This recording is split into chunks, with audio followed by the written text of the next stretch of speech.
Underway with the Underway. number one podcast. Number one podcast in Arium recording studio history. This is Behind the Blueprints with your host, Bill Gnagey, and his first guest, Torsten Meuschke.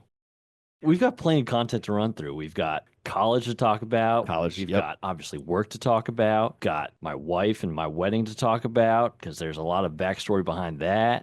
Oh, yeah. That is true. I did single-handedly create Torsten's future and future relationship with his wife. Not quite, but we can get there. Close. I like to give myself more credit. Yeah. Well, we can start off with what's in the news today. And, I love this. What is in the news today? We'll start with sports here first. And obviously, I've got my Ovechkin jersey right behind me. Yeah, that's true. He is the greatest goal scorer of all time now in hockey. Probably not arguable. It's a solid point. Torsten, you have thrown our agenda paperwork completely out the window. Who needs an agenda? But let's talk about our setup here. I mean, this setup is fantastic. Sophia, our intern, helped grab all these Sophia items. Topping, much easier last name to pronounce than yours.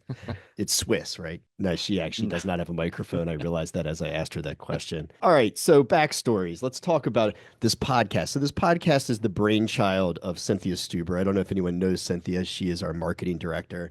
One day while ranting during some sort of networking event, she was like, Bill, you talk a lot. And I said, that's true. Nobody has ever told me I don't talk a lot. And she said, have you ever thought about marketing yourself as a podcaster? And I said, well, that seems crazy that I have not thought about this beforehand, but you're on to some sort of brilliance. And that is how this all started. And we thought, well, how can we turn Bill's exciting life of adventure into something that other people want to listen to? And we actually realized that's impossible. But with exactly a budget of $235, we have created a world-renowned podcast studio. So the idea here is we are trying to produce a podcast that is exciting for people to listen to. They get to learn about people in the industry, in Arium's workplace. And then at the same time, we will include exciting bits of behind the scenes architectural and engineering excitement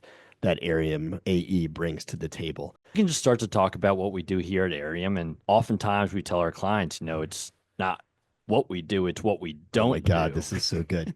It's good, Torsten. Isn't that right? Yeah, we have a t-shirt with that. I mean, basically everything in the commercial world is what we touch here. And I've got over 10 to 15 projects going on at the same time, whether it's in construction or design still. Typically, I'm taking over those projects once they've gone through invoicing, or sorry, not even invoicing, proposals before we even get to the invoicing stage. And generally speaking, it's been warehouses, office spaces, amenity spaces, restaurants, retail, a little bit of everything. That's a good sell. You just went right into the sell. It's great. All of those things are true. Torsten can be reached at 410-73. I'm just kidding. That's just our standard office number. That's just our standard office number. We will leave that at the end of the show. Fun fact, I am a Pittsburgh fan. That doesn't go over super well in this area. That may actually, in this podcast, have lost me 10 to 15 clients. That's fine. I will win them back with my humor. There's a lot of Pittsburgh people in the Baltimore, Maryland region. They are. It's actually gotten me out of 2 tickets in my life. 100%. 100%. I've gotten 5 tickets for having the sticker on my car, and I've gotten out of 2. So, It was just because of the stickers. Yeah, I think so. The one definitely was. I don't know how we just devolved into that conversation. All right, Torsten, what are we talking about here? Let's talk about how we ended up in architecture. That's such a broad... That's a good way to start, It is a good way. So how I ended up in architecture. How did Torsten end up in architecture? It was 17 years ago. No, it was something along the lines of back in high school, I took a trip with my family to Chicago, which I think is a pretty classic architecture story. Sure. And we did the riverboat tour. Nice. And saw those high rises. And then after that, the next day we went to a Frank Lloyd Wright house. Yeah. And that basically sold me on loving design, loving architecture, and wanting to do that moving forward in college. So then senior year of high school, I actually got to take a specialty architecture class where I did hand drafting. And then we moved on to CAD drafting as well. I knew at that point, really, I loved architecture and I really wanted to move forward with it. So going freshman year into college now, obviously Catholic University, where we both went to school there, a few years separated, might I add. Granted, UA grads. I did just eclipse the 10-year mark since graduation, Oh which my is God. sad to say. Yeah. I'm going to leave. I'll get into my, I think we're a decade apart. Either way, so finished the 4 years of school there at Catholic University with the architectural degree, had a few internships down the DC region, and then started working here full time right away out of school. And I've been here ever since. So I've been a mainstay here.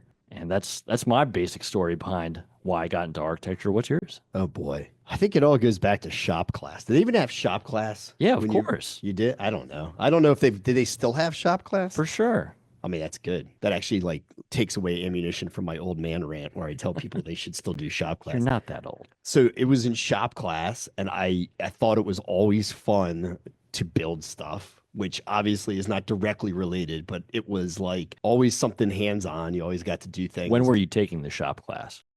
What age was I at the Yes. time? It was in middle school. So they Okay. still had it in middle school then. I don't need That's a pretty early shop class. Well, see, I don't think they do anymore. Yeah, I think they don't definitely do not. anymore. Yeah. You have to be in high school at least. You got to use everything. You could use a planer, you could use the bandsaw. There was some solid stuff in there. I remember he had us watch a video on one of those like before spring break sort of like I don't want to teach you days. He brought in a video about this new thing that had been developed called CAD, and this is actually not wrong. This is how bad it is. So this was I want to say 1994, something like that. I don't even think you guys were born yet, I right? was born.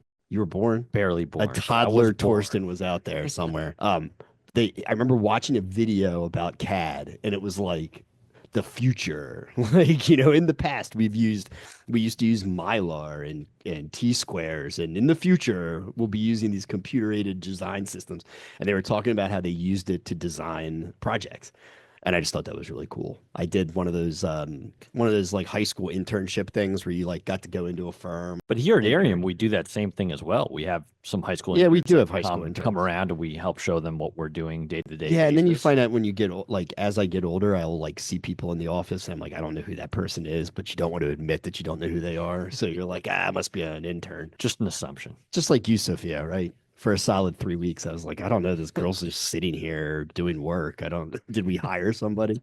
Anyway, I'm getting off track. I think So that's where you started. yeah, and then my parents put me in the Catholic University, does this like summer program where you get to live on campus and take 3 weeks of studio. Did you know that? For freshman year. Yeah. Did you know that they I did did that? not know that. Yeah, it's I don't called think they summer. offered that. It's called summer. I can promise you they do because they still do. Okay, fair enough. It's called summer. It's like experiences in architecture or something. Fun fact to all of those possibly interested in architecture listening to this: there's like not a lot of architecture schools in the country. There's just Exactly not. right.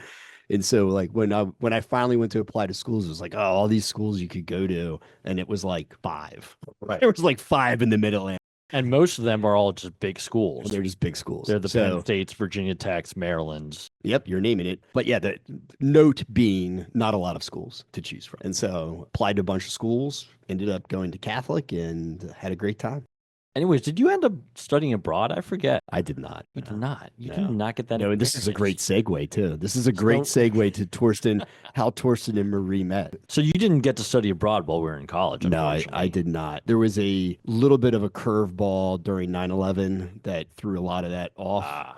Was So that your junior year? That was my junior year. Ah. Yeah, so That I was in school in DC on 9/11. So even if you were planning to go, I think So that it put a threw damper on everything things. without going into a dark chapter in American history. So a few years later down the road, I was actually able to go. And before junior year with the soccer team, I went to Barcelona. We were there for our preseason. So I already got to enjoy Spain. Then we had the opportunity our junior year to study abroad in Barcelona or Rome. Granted, I had already been to Barcelona. Rome was a pretty easy choice, also given architecture.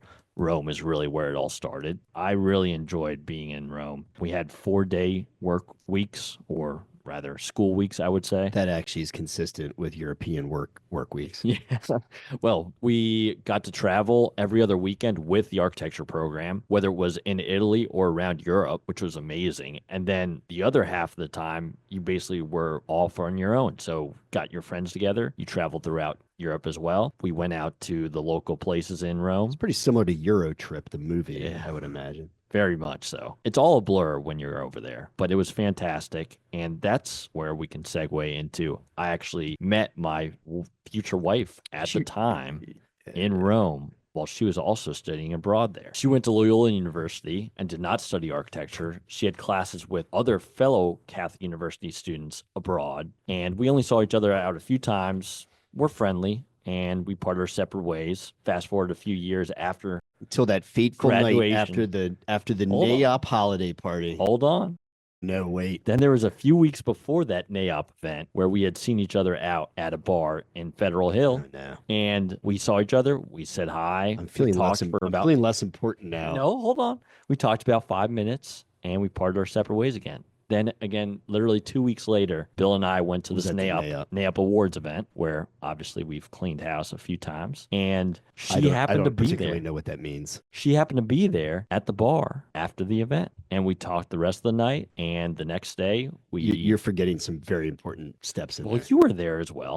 Well, yeah, I was there. I was like, that redhead keeps looking at you, Torsten, like she knows you. And you're like, oh, I think that's Marie, the woman that I knew from international travel.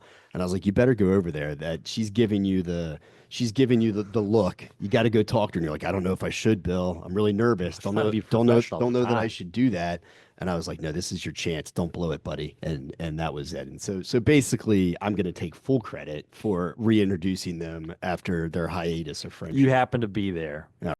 All right. Well, reintroduction, but yes. And then we started dating for a long time, and we had our wedding now about a year and a half ago, which I invited Bill to. It was a lovely day in August, about 80 degrees. It actually was suspiciously not August weather. It's like, I don't know how you guys pulled that off, but it was like an August day. When you go to Catholic University, you have some say. That is true. I never had any of that say, but I guess if the good Catholics here, Torsten was able to pull some strings.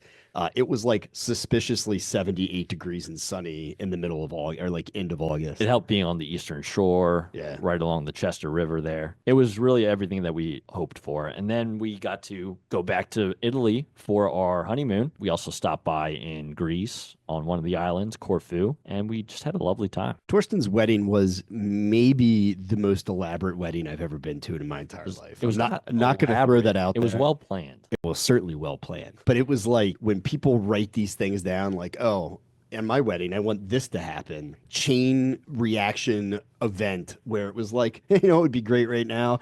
An ice cream cart being ridden by the bride and groom. There they are on the ice cream cart.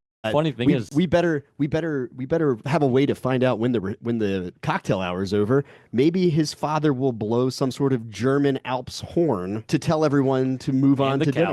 And the cowbells. Sure enough, that happened. Yep. Oh my God, Sophia just yawned. That is not a great sign for how this is going, folks.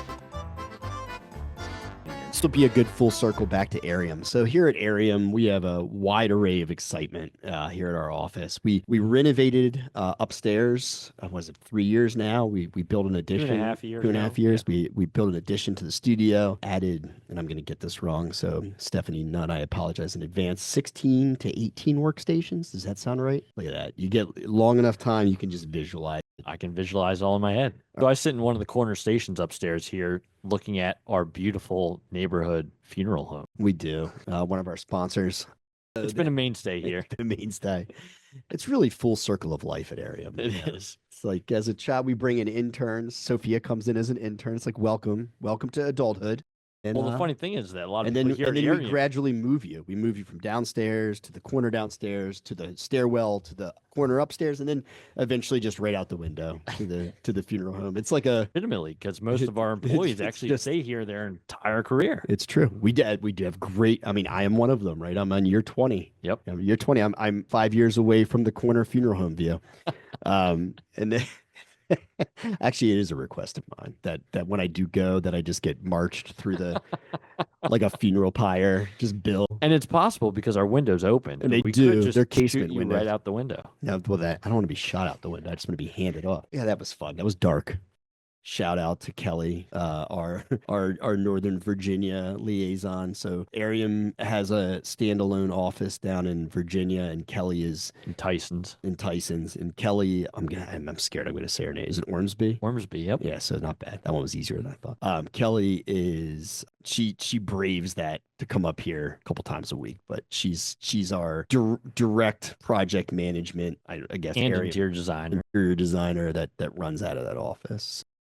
Tell you what, the work's really been steady though. It has been. This has been I really would say, although honestly, on the business side of stuff, we've been steady always. Arium's like, we are not for those of you that may not know, Arium, we are like such a full spectrum commercial design firm that we literally do a little bit of everything, and you don't get oversaturated in one. Don't ever get oversaturated. So we become experts in everything, and we're able to pivot, right? So if the market goes down in one sector and something else pops up on the priority list from a design standpoint, we tend to gravitate towards that sort of work. It's always been one of the big reasons why I've never really wanted to leave. It's just, it's always constant work. And having the right good clients, client good base that want to people. keep coming back. They buy the word of mouth to their other friends. Good coworkers. Shout out to the second floor.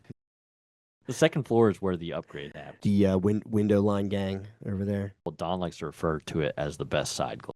That is such a lame name? Is that really what? Is that his name? That's what he refers to it as. Don is our ultimate permit expediter, but also let's give Don some credit. Not ultimate. His official title now is director of permitting. Right. He is the director. He is kind of the most interesting man in this office, really, if you think about it. He is. Where can you find a guy that rides an electric bike hundreds of miles on weekends, hates the outdoors? I mean, truly, those two things don't seem to go together. Buys a grill for the outdoors and decides that he doesn't want it anymore. Right, doesn't want to be outside, and I get it. Who wants to stand outside, right?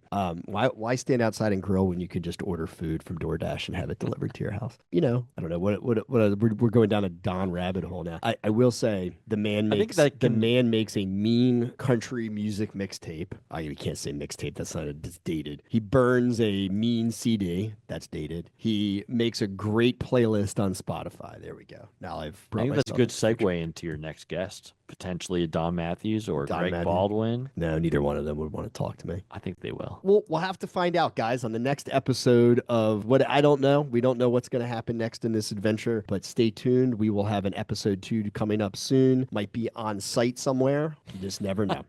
All right, everyone, take care. Have a great weekend. It's been a pleasure. Been a pleasure.